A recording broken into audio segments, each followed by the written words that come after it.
You're now watching the Mike Missanelli Podcast on the BetRivers Network. Good morning, everybody. Welcome to the Mike Missanelli Podcast. Yes, we are doing this podcast in the morning after everybody got a restless night of sleep after what happened last night at Madison Square Garden. So we are going to recap the disaster of what happened last night as the Sixers, with a 5-point lead, lose it in the last 27 seconds. It's the Mike Missanelli Podcast brought to you by BetRivers. This is podcast number 179, Tuesday morning, April 23rd. A little later, obviously, we will talk about the Eagles draft, as that's coming up later this week. The Phillies are on a roll with 7 wins in a row. Big win last night as Ranger Suarez gets the job done again.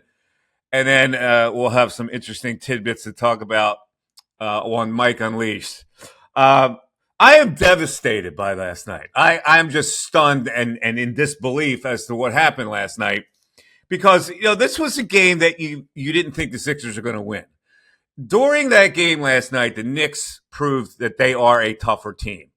And so I just thought a loss was coming the Sixers' way, and they were going to be down 0-2 in the series. And then all of a sudden you look up, and the Sixers somehow, with some miracle, get a lead. And they blow that lead in the end in one of the most unlikely finishes you're ever going to see. I've got a lot to say about a lot of people on this Sixer team, including the head coach. But let's go over the frantic few moments, the last few moments. First of all, the Sixers have 2 players, basically, that are trying to win this series with. It's Joel Embiid and Tyrese Maxey. And they are getting zilch from everybody else. And I know there are people out there go, Embiid, he can't carry the mail. And some fodder for that is that he didn't have a rebound in the fourth quarter. I get all of that. By the fourth quarter, he seems to be worn out. And that's a byproduct of what he's going through with the knee. And the cynical people say, yeah, Mike, but it happens every playoff series where he doesn't deliver in the end and he doesn't bring them home to a victory. All right, we'll discuss that in a second. But last night I'm looking at a team that didn't have the requisite toughness, that somehow hung in the game and had the game in their grasp. So let's look at the final few moments here. The Knicks somehow trail by 5 points with 30 seconds left in the game. Jalen Brunson, who has been a mess in this series, shooting the basketball, and apparently the Sixers are Jalen Brunson's kryptonite because he doesn't perform well, and I guess that's a tribute to whatever they're doing defensively against Jalen Brunson.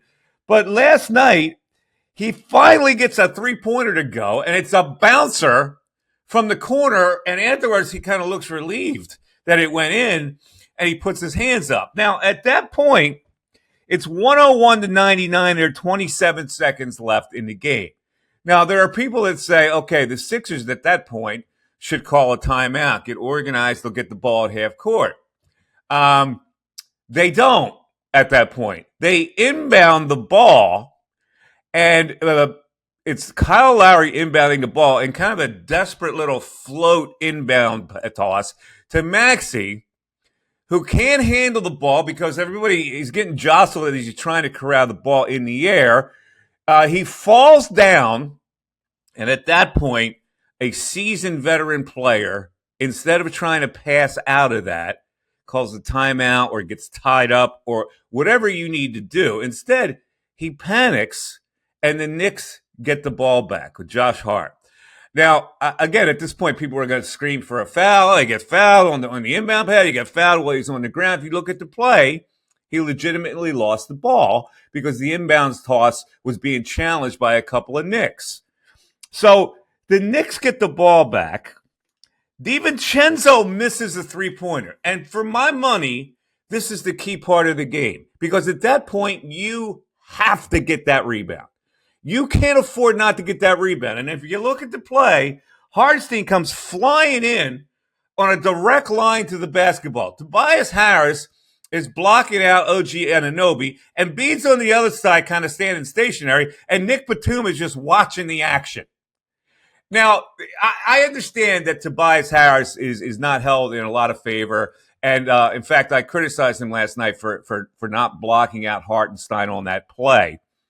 And people, believe it or not, came at me. Like, all of a sudden, Tobias didn't do anything wrong after they've been ripping Tobias for the entire season, and especially in the playoffs. When you block out a guy, it's one thing to have Anunoby blocked out. That's not the end of your assignment there. You then, once you block out a guy, you have to flow towards the ball.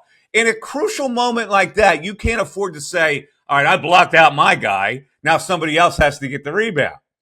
If you're in the earshot of that rebound, you're blocking out your guy, you see the trajectory of the ball, you move towards the ball. You don't stand still. And Hartenstein comes flying in and gets the offensive rebound. He gets to Anunoby, who gets it back to DiVincenzo at the top of the line, and he buries the three-point shot to put the Knicks in the lead. And Maxey, they actually have used this play a lot, where Maxey on a straight line drive gets a left-handed layup. However, Hartenstein says after the game, they knew that was going to happen. And Hartenstein, as you want, if you want to pronounce it correctly, follows the play astutely and gets a block on Maxey. Now, they're just two brilliant plays by Hartenstein in the waning moments. Those are the type of plays the Knicks make that the Sixers do not make. On a night when Jalen Brunson took 29 shots, for crying out loud, and was like 7 for 29, a ridiculous amount of shots he took. In fact, he was 8 for 29, and he's been 16 for 55 in the series.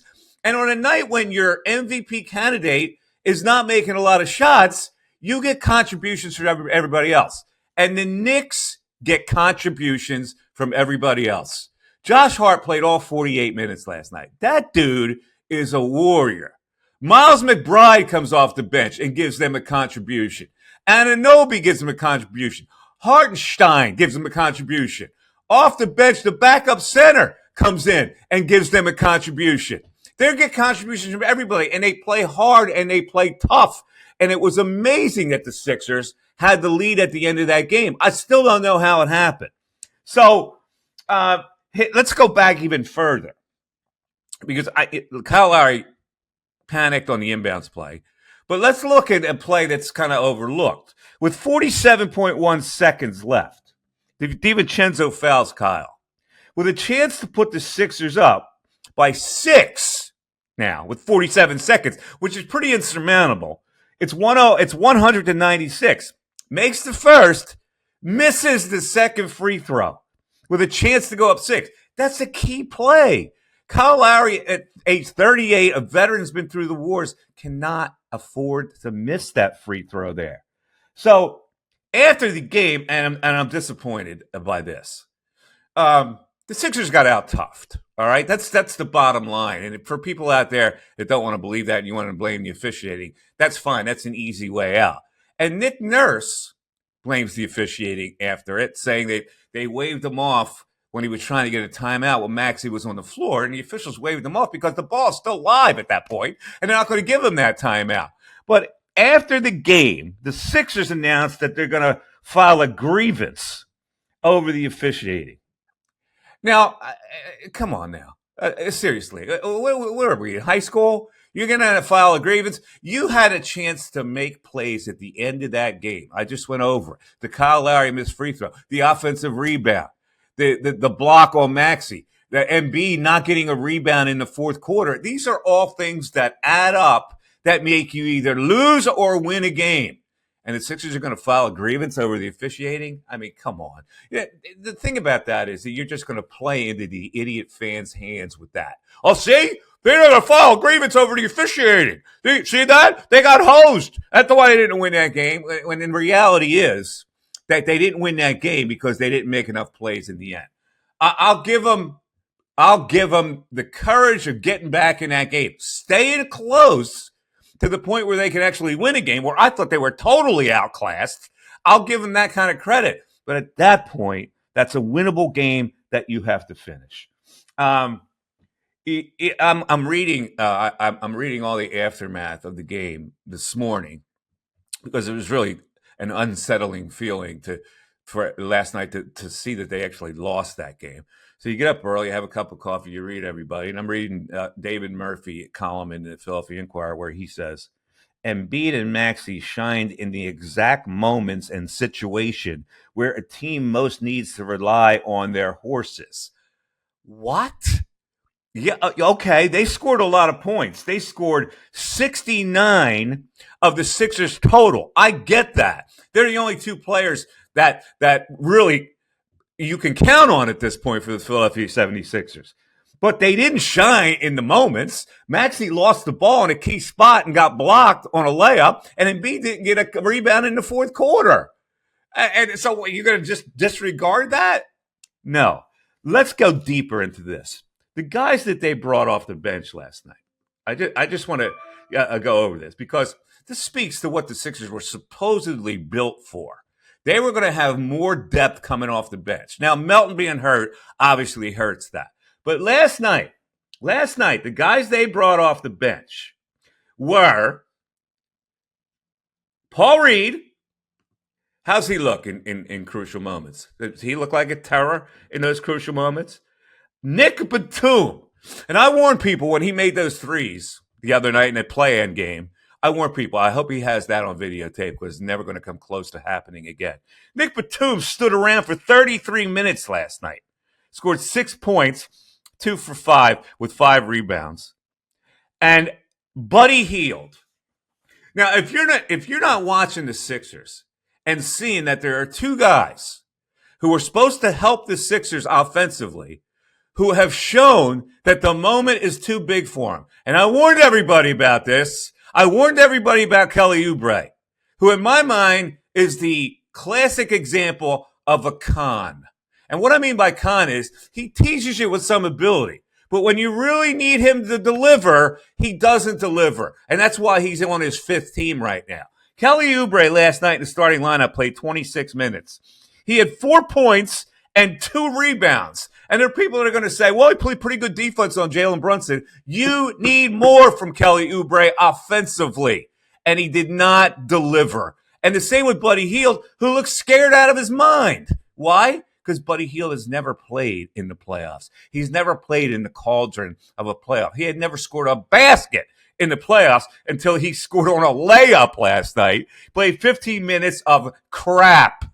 So when you got two guys that you can count on with Embiid, who scored 34 points, and I'm going to give the guy credit for scoring 34 points, but he missed his first 4 free throws in that game. And also Maxey, who was unstoppable early, wound up with 35 points.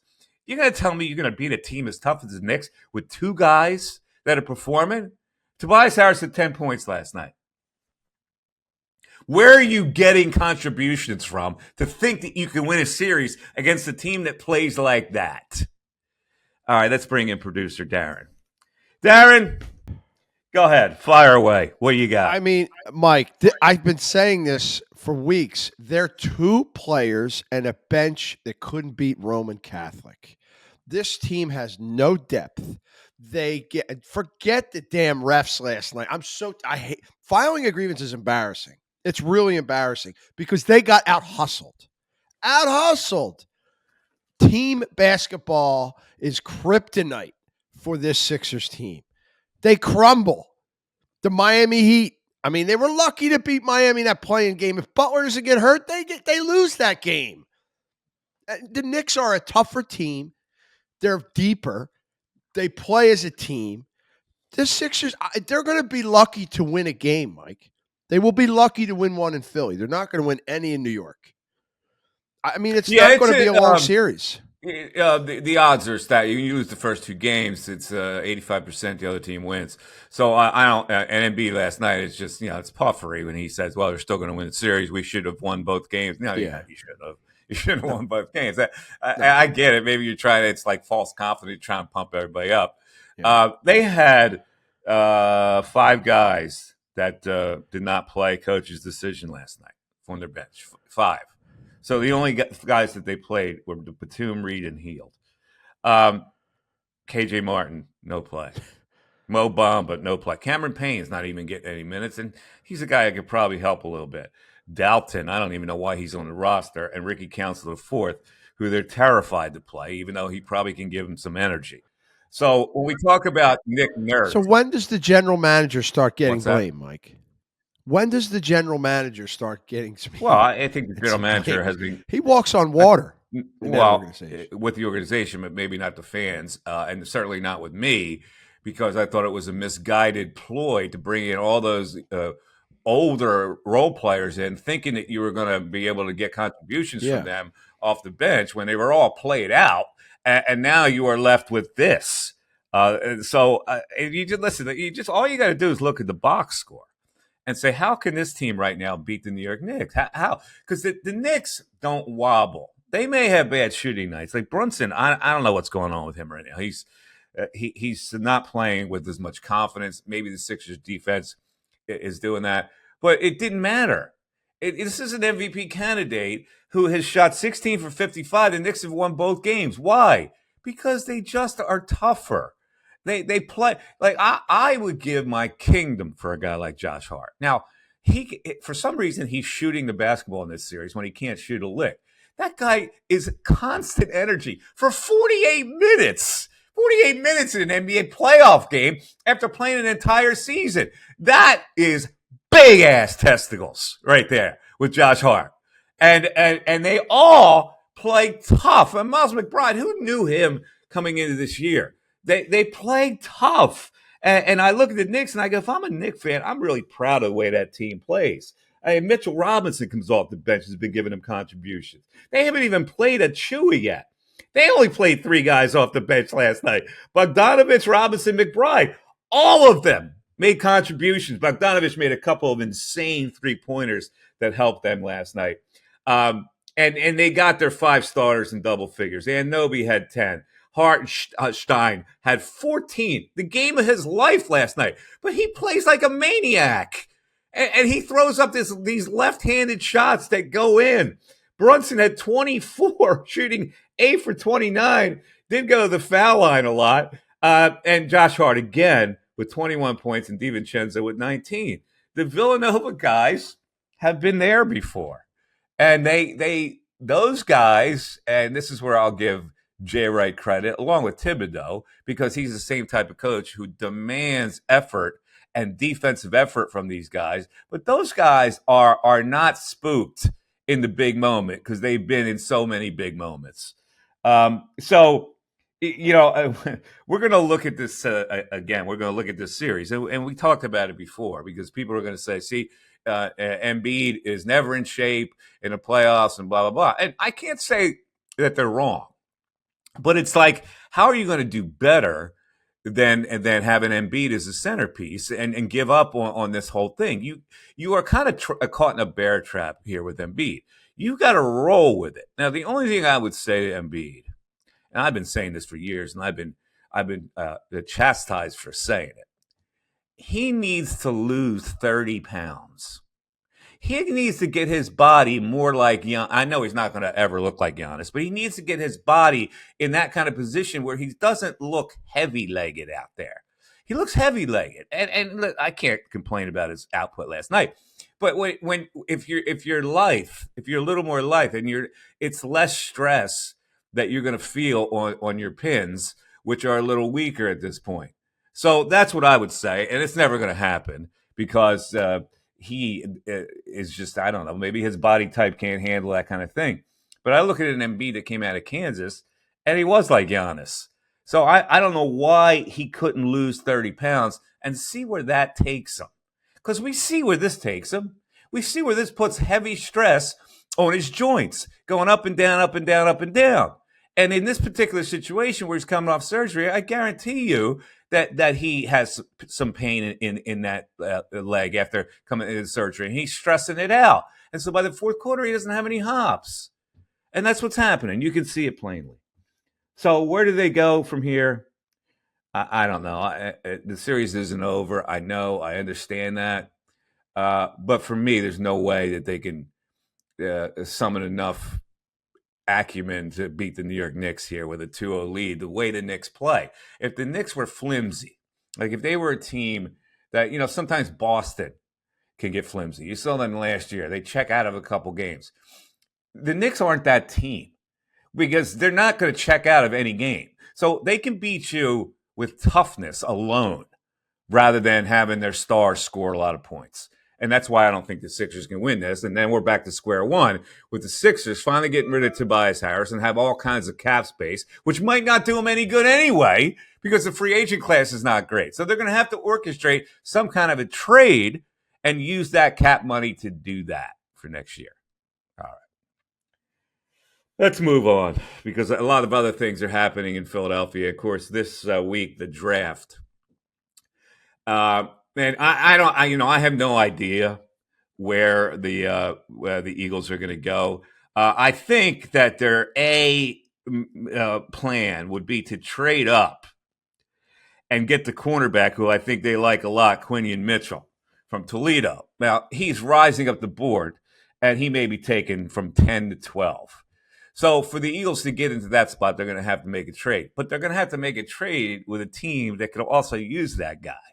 So if you're in a position to draft that guy, and cornerback being a premier position, if he's the top cornerback in the draft, then you're going to have to want to trade out of that spot when you can draft that same guy. So you're going to have to find a partner before a partner doesn't need a cornerback, before a team that needs a cornerback to get Quinion Mitchell. And I don't think that's going to be possible. So where do they go from here? Well, they might have to trade up to get an offensive lineman.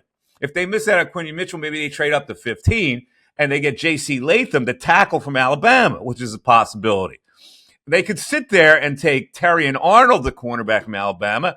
I don't like him as much. Nate Wiggins, the cornerback from Clemson, will probably be there when they draft. I'm not sure I like him that much either, even though he's tall and he's got a lot of speed, but he's another guy that's loath to tackle. Or another trade up to get a tackle, the kid from Washington, Troy Fontanu. So I don't really know where they're going to go. I have no idea. I'm not as high on Cooper DeJean from Iowa as a lot of people are. And I hate to say this. I think Cooper DeJean is a guy who will eventually be a safety. Now, am I looking at his skin color? Yeah. I probably am because I look around the league and I go, is there any Caucasian cornerbacks in the NFL? I mean, really, I'm not speaking out of turn here, but the last one I remember was Jason frickin' Sehorn way back in the day. So I think Cooper DeJean is one of those guys. Maybe he can play corner right now, but I think that more likely he's a safety down the road. So I don't know how the Eagles are going to handle this draft unless they make a big trade to move up and get a guy they can really use. And I believe that guy will either be a cornerback or an offensive tackle. Your thoughts, Darren?